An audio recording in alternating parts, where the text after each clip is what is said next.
What's going on, guys? Andrew Piluk here, back with another video, and today it's going to be another trade rumor video, and it's going to be on Erik Karlsson. I didn't figure I was going to be making another trade rumor video. If you guys are interested, go and watch the other ones. They've been doing really good. Thank you guys so much.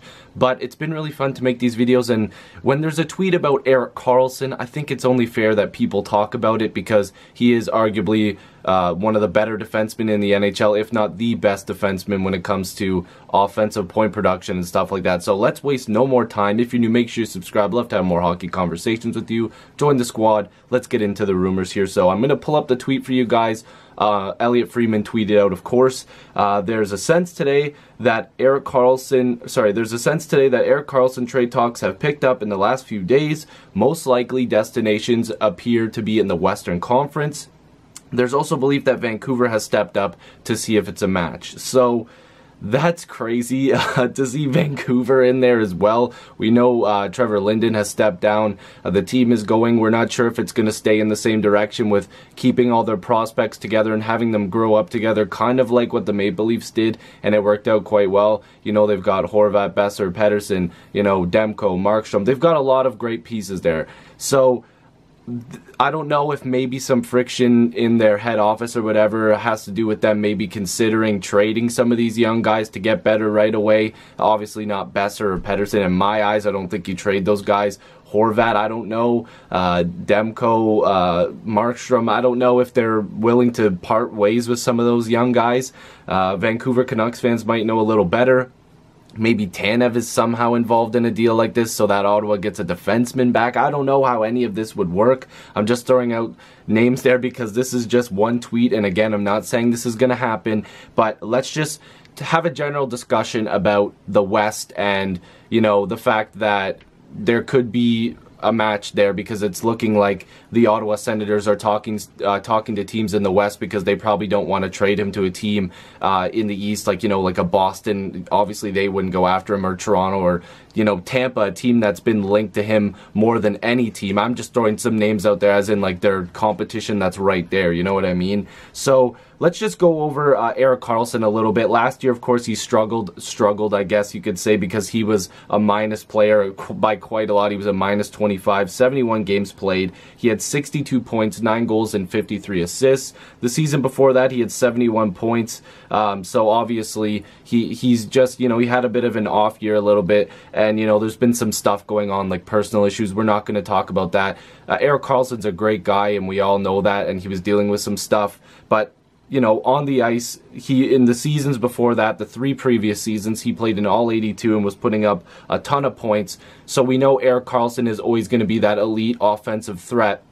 And let's also keep in mind, playing for the Ottawa Senators, especially in this stage, they're not very good. So if he stays his numbers, his minus numbers, his plus minus probably isn't going to be the greatest, but his point production will probably still be there for the most part. And the fact that he's putting up pretty decent points with an Ottawa team that's probably going to be not so great and wasn't really great, it's quite surprising. So especially with, again, the personal stuff that was going on. So let's just, again, go back to the tweet. If they're saying the Western Conference, he's been tied to a lot of different teams. Of course, like I said, if we're not talking the East, he was kind of linked to Tampa there for a bit. Everybody thought he was going to get traded. Then he was linked to Dallas. A lot of people think that Dallas may be a destination. In my eyes, I don't see it because it seems like Dallas isn't willing to give up some of the prospects that Ottawa is looking for. So I wouldn't think as Dallas as a main contender for him, even though they're probably checking in. I also don't know if Vancouver would be a contender unless they're willing to give up picks and prospects and giving up things that they've built towards. I just can't see them wanting to do that. I think that this tweet just kind of shows that they checked in to see if he's available and see what they're looking for and stuff like that.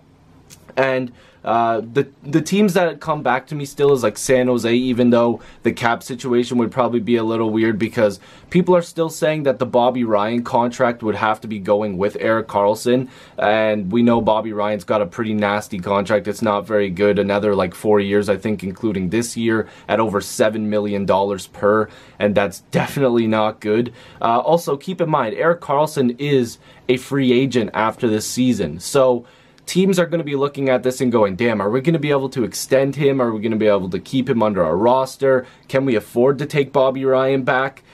And then for me, it's like San Jose, yeah, it looks like that could be a destination, but I keep going back to Vegas, and I ultimately think that there could be a deal there with Vegas. Now, we've heard it before that Vegas was very close to acquiring him at the deadline this past year. I believe it was this past year. It had to have been.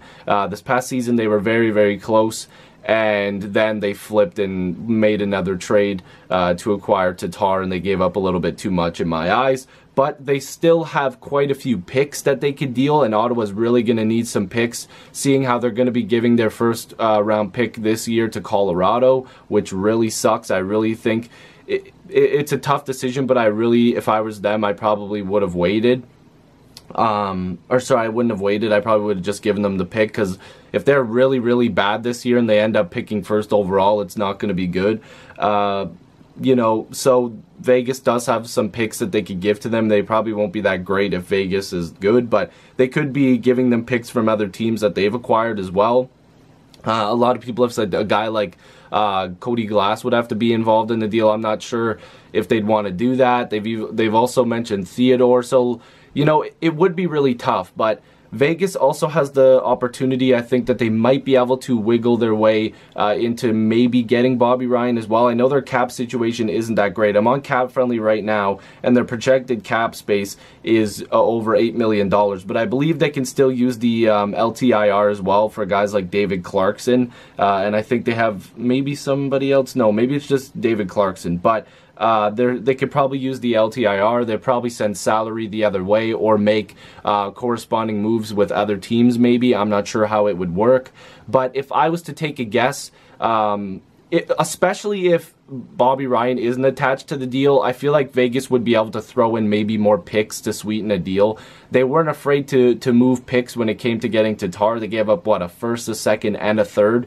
And looking at what they have right now, I mean, they have a first-round pick for this upcoming draft, 2 seconds, 3 thirds, a fourth, 2 fifth-round picks, even though you probably wouldn't include anything after that. But those third-round picks, you know, they've got Winnipeg's and Nashville's. They probably could afford to lose at least one of those, a second-round pick, especially if Ottawa is looking to recoup and build in the draft, because there are some interesting names coming up this season in the draft.